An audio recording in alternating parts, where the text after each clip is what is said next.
लगभग ठीक है, बैठ जाओ। उनका एहसास हो रहा होगा सभी को। एक बार एक दो नारा बोल दे। एक तीर एक कमान, आदिवासी एक समान, एक तीर एक कमान, आदिवासी एक समान। अभी तो ये लड़ाई है, आगे और लड़ाई है। आप सबको धन्यवाद। आज आदिवासी एकता परिषद के इस 30वां आदिवासी सांस्कृतिक एकता महासम्मेलन में पूरे देश से और साथ ही हमारे अन्य देशों से भी हमारे आदिवासी समुदाय के हित में काम करने वाले लोग यहाँ पहुंचे हैं। कई जनप्रतिनिधि भी आए हैं और इस कार्यक्रम को हम सबने मिलके सफल बनाया है। लगभग सफल होने की कगार पे जा रहा है और ये एक ऐतिहासिक कार्यक्रम है। आज लगभग मैं लंबे समय से इंतजार कर रहा था, क्या बोलना था वही भूल गया और हमारे संचालक महोदय जी बार बार कह रहे थे, वही याद रह गया मुझे। कह रहे थे कि राजनीतिक बातें नहीं होनी चाहिए। सही बात है, हमारे समाज में जब राजनीति घुसी और हमारा समाज बिखर गया, आजादी से पहले हमारे समाज के लोग सामाजिक मुद्दे को लेके एक हो जाते थे, लेकिन स्वतंत्र भारत के अंदर सामाजिक कोई मुद्दा आता है तो वहां राजनीतिक देखी जाती है और राजनीतिक इतनी खतरनाक घुस गई है जिसको हम छोड़ भी नहीं सकते। मैं इस कार्यक्रम में आया कल रात को लगभग 9 बजे के आसपास, तो वहां गेट के अंदर वहां आसपास साथी पूछ रहे थे, किसी ने कहा ये विधायक आए हैं, तो वो पूछ रहे थे कि कौन सी पार्टी से हो। उस भाई ने कहां से विधायक हो ये नहीं पूछा, क्या पूछा, कौन सी पार्टी से हो। मतलब गेट में घुसे तब से ही राजनीति शुरू हो गई। ये राजनीति कितनी खतरनाक है। जब मैं विधानसभा में विधायक के तौर पे मेरी 84 की जनता ने मुझे भेजा, तो हम विधानसभा के अंदर गए। इससे पहले हमने पढ़ा था कि संसदीय जो व्यवस्था है उस व्यवस्था को कि हर विधायक को एक समय मिलता है निश्चित, हमारे प्रावधान होते हैं स्थगन के बिल पे कटौती प्रस्ताव, हर चीज पे उस प्रावधान के अकॉर्डिंग नियम के अनुरूप उसको बोलने का अधिकार दिया जाता है, लेकिन वहां पर भी राजनीतिक हो जाती है। जब मैं शुरुआत में गया तो लगा कि छोटा सा बच्चा मतलब लड़का आया है तो बोलने दिया, फिर पता चला इसके वाला नहीं जमने वाला है, तो वहां भी मेरे साथ राजनीतिक हो जाती है। जब बैठे रहते हैं हमारे बिल पे बहस की कोई बात होती है तो देखते हैं हमारे सभापति के यूट के बाहर पेशाब करने कब जाएगा, तब मेरा जानबूझ के नाम ले लेते हैं और फिर कहते हैं कि आप कहां चले गए थे। तो वहां पर भी राजनीतिक हो जाती है। और मैं कल 8 बजे से आया हूं, सुबह 11 बजे से इस मंच में यहां बैठा हूं और अभी मैंने यहां सूचना पहुंचे हमारे साथियों ने, तो मुझे लगा यहां पर भी राजनीतिक हो गई। ये राजनीति बहुत खतरनाक चीज है, लेकिन फिर भी हमें हमारे समाज को ध्यान में रखना है और हमारे समाज के लिए हमें जितना भी पेशेंस रखना पड़े वो पेशेंस हम रखने के लिए तैयार हैं। आज हमारा देश संविधान से चलता है और संविधान के तहत प्रत्येक व्यक्ति को, और हम शेड्यूल एरिया की बात करते हैं, ये शेड्यूल एरिया में आता है। मैं शेड्यूल एरिया से जीत के गया। हमारी जनता, हमारे जनप्रतिनिधियों को समझाना पड़ेगा कि पार्टी की टिकट से विधायक नहीं बनते, आदिवासी समाज का सर्टिफिकेट लगाएंगे तो विधायक बनेंगे। अगर कोई भी जनप्रतिनिधि जो विशेषकर शेड्यूल एरिया में है, रिजर्व सीट से है, वो पार्टी की टिकट लगा दे और शेड्यूल एरिया का सर्टिफिकेट और आदिवासी होने का प्रमाण पत्र नहीं लगाता है, तो क्या वो चुनाव लड़ पाएगा? नहीं। तो महत्व किसका है? समाज का। किसका महत्व है? समाज। आदिवासी समाज के सर्टिफिकेट का महत्व है, शेड्यूल एरिया का महत्व है, न कि पार्टी और टिकट का महत्व है। और ये बात हमने दिमाग में डाल दी तो जितनी समस्याओं के लिए बात हो रही है करेंगे वो सारी समस्याओं का समाधान हो सकता है। ये दिमाग में डालना पड़ेगा। हमारे पास ताकत क्या है, उस ताकत को भूल गए हमारा समाज। हमारे भाई गाड़ी खरीदने जाते पूछते कितना हॉर्स पावर की है, शब्द क्या यूज करते हैं, हॉर्स पावर। हॉर्स मतलब घोड़ा। घोड़ा इतना ताकतवर होता है, घोड़ा ताकतवर होता है, लेकिन उसको बचपन से जो इसको पालने वाला रहता है इसको ऐसा बना देता है, ऐसा बना देता है कि वो सिर्फ शादी ब्याह में नाचने का ही काम करता है।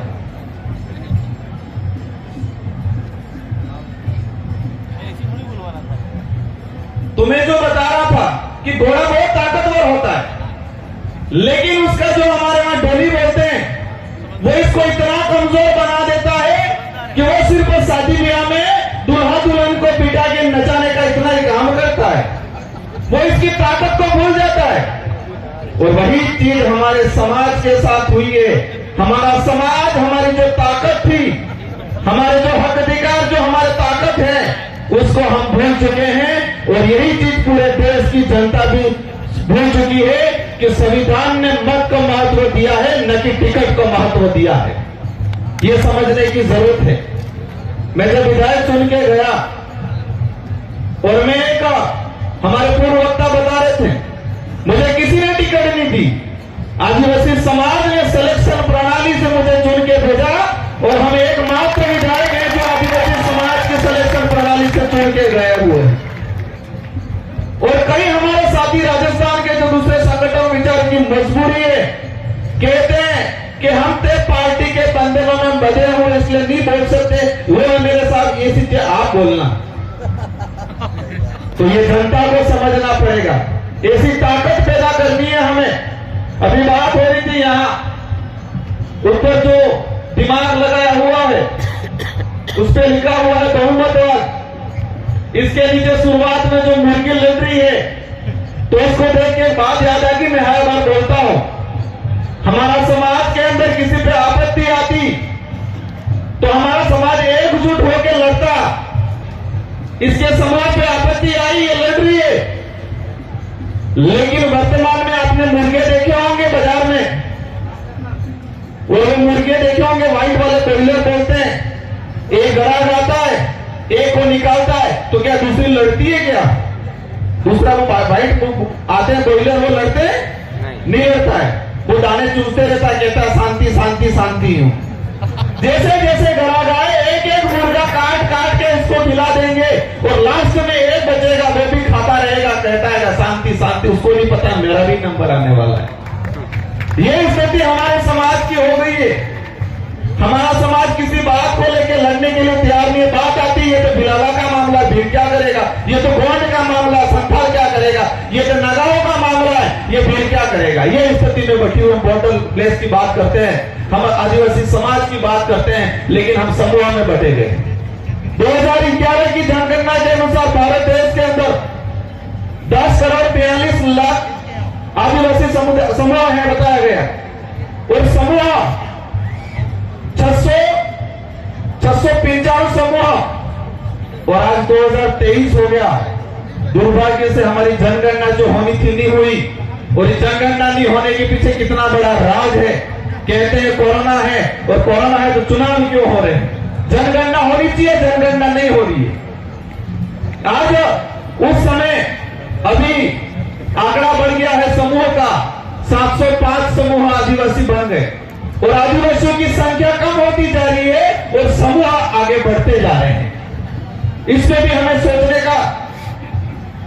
आज हमारे आदिवासी समाज के अंदर अभी बात हो रही थी, नागा 2 देशों के अंदर बांट दिया, 4 राज्यों में बांट दिया। हम सब आए, हम सब ने बोला, लेकिन किसी ने एक चीज नोटिस नहीं की कि ये भी हमारा बिलराज जो था, बिल प्रदेश की जो मांग था, वही हिस्सा है। आज हम सब वक्ता बोल रहे हैं, आप सब बाहर जाके देखना, जो गाड़ियां खड़ी है, जो लोग आए, इसमें से 80 बिल प्रदेश का झंडा लगा हुआ है। सुनाते हैं जो लोग आए, इन सारी गाड़ियों पे 80% गाड़ियों पे मध्य प्रदेश का इलाका से, गुजरात के इलाके, संतरामपुर से, हमारे जो डूंगरपुर बाहर जो गाड़ियां हैं 80% गाड़ियों पे बिल प्रदेश का झंडा लगा हुआ है, लेकिन हम बिल प्रदेश की बात नहीं करना चाहते हैं। गोविंद गुरु ने 1915 के अंदर तो आंदोलन जो किया था, तो ये भक्ति आंदोलन की बात करते हैं, लेकिन उस समय बिलराज स्थापित करने का भी बात था और हम इस चीज को भूल गए हैं। मेरे इस मंच के, इस पंडाल के अंदर जो लोग हैं उनसे निवेदन है कि हम नया, हमारी पीढ़ी को कुछ नहीं दे सकते, लेकिन हमारे पूर्वजों में दिया है, हमारे पूर्वजों ने हमको विरासत में जो रिजर्वेशन दिया है, विरासत में जो संस्कृति दी है, विरासत के अंदर जो इतिहास दिया है, विरासत के अंदर जो जल जंगल जमीन दिया है, उसी को बचाने का काम कर लो भाई, आने वाली पीढ़ी के लिए बहुत हो जाएगा। आज के समय में हम नया कुछ नहीं दे सकते, लेकिन हमारे पूर्वज जो हमको विरासत के अंदर दे गए हैं, उसी की आप रक्षा कर लो, और यही रक्षा कर लिया तो बहुत हो जाएगा। आने वाली पीढ़ी आपको याद करेगी, बाकी आने वाली पीढ़ी अगरबत्ती बोलने के लिए तैयार नहीं है। इस मंच के माध्यम से मैं कहना चाहूंगा कि राजस्थान सहित इस राज्य की सरकार हो, दूसरे राज्य की सरकार हो, भारत देश की सरकार हो, उस सरकार को मैसेज ये नहीं जाना चाहिए कि आदिवासी इकट्ठे हुए थे, नाच गाना किया और बिखर गए, ये मैसेज नहीं जाना चाहिए। उनको ये मैसेज जाना चाहिए कि आदिवासी समाज में एकजुट हो रहा है अपने हक अधिकारों के लिए। आदिवासी समाज पे जो अत्याचार हो रहा है वो ये समाज अब नहीं सहेगा, ये मैसेज जाना चाहिए उन सरकारों तक। उन सरकारों को ये मैसेज जाना चाहिए कि आदिवासी समाज के जल जंगल जमीन की अगर हमने छेड़ा तो ये आदिवासी, अभी बात हो रही थी थोड़ी देर पहले धर्म की, हम कहते हैं 10 करोड़ आदिवासी है, लेकिन मुझे नहीं लगता है वास्तविक आदिवासी तो 10 करोड़ में से 10% भी नहीं रहे होंगे। आधे तो ईसाई बन गए, आधे बौद्ध बन गए, यहां पर जैन बन गए, मणिपुर के अंदर मुसलमान बन गए, काहे के आदिवासी रहे हम 10 करोड़? धर्म में बढ़ गए हम, पार्टियों में बढ़ गए हम।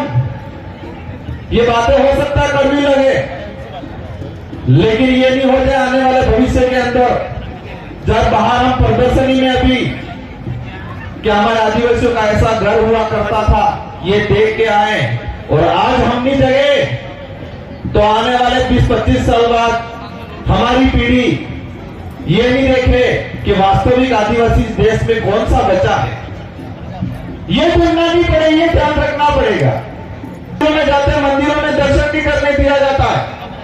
अरे भाई मंदिर तो अपना ही नहीं है, अपन जा क्यों रहे? यहाँ पे भक्ति की बात हुई थी। आदिवासी समाज के अंदर भक्ति में मंदिर का महत्व नहीं है, दान का महत्व है, ध्वनि का महत्व है। हमें दान पे जाना है, ध्वनि पे जाना है, थानक पे जाना है, मंदिर पे नहीं जाना है। अब आपका ही नहीं, आप जबरदस्ती जा रहे हो, धक्का मार रहा, फिर आप धक्का खा के आ रहे हो। आदिवासी समाज को धर्मों में बांट दिया, राजनीति में बांट दिया। बहुत सारी बातें हैं, हमारे कई वक्ता और भी बोलेंगे, लेकिन मैं इस मंच के माध्यम से कहना चाहूंगा कि हमें एक प्रण लेना पड़ेगा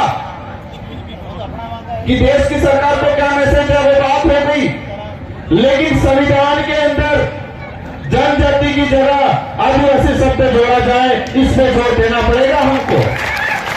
अभी जितने भी वक्ता है सबने हमने आदिवासी की बात की, मुश्किल से किसी एक ने, हमारी एक बहन आई थी, उसने बताया जनजाति की संवैधानिक शब्द है, तो संविधान में बहुत सारे अमेंडमेंट हो सकते हैं, तो जनजाति की जगह आदिवासी शब्द क्यों नहीं जोड़ सकता है, इस पे भी हमें मंथन करना पड़ेगा। जितने भी जनप्रतिनिधि आए, किसी भी पार्टी से आए, अगर पार्टी की नकेल में नहीं हो तो आह्वान करें पूरे देश के आदिवासी मिलके जंतर मंतर पे हम बात करें, और हम ये माहौल बनाए कि संविधान के अंदर जनजाति की जगह आदिवासी शब्द जोड़ा जाए। हमने राजस्थान में भी अभियान चलाया है। हम आपस में एक दूसरे को आरोप लगाते हैं। संचालक महोदय नजदीक आ रहे हैं, लेकिन मैं ज्यादा समय नहीं लूंगा, 2 मिनट ही लूंगा। शुरू हो गई। हमने राजस्थान में अभियान चलाया है, अगर कोई भी आदिवासी को नक्सली बोलेगा उस पर एट्रोसिटी मुकदमा दर्ज हो।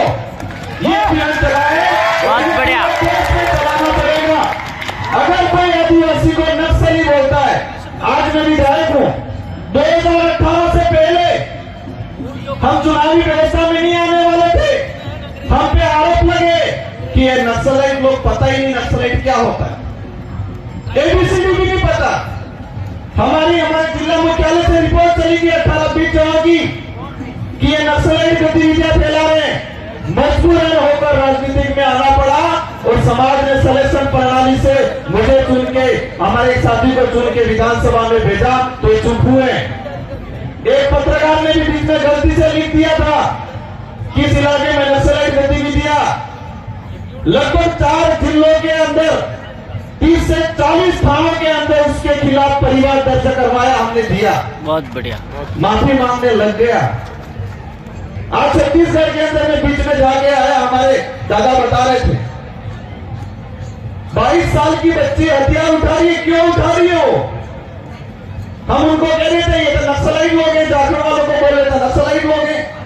गुजरात में कुछ होता है, यहाँ पर हुआ ये मामला, हरण्य दर्देवाला अभ्यारण्य हुआ। देश के अंदर कहीं पर भी आदिवासी समाज के साथ अन्याय होता है, हमें एकजुट होकर आना पड़ेगा।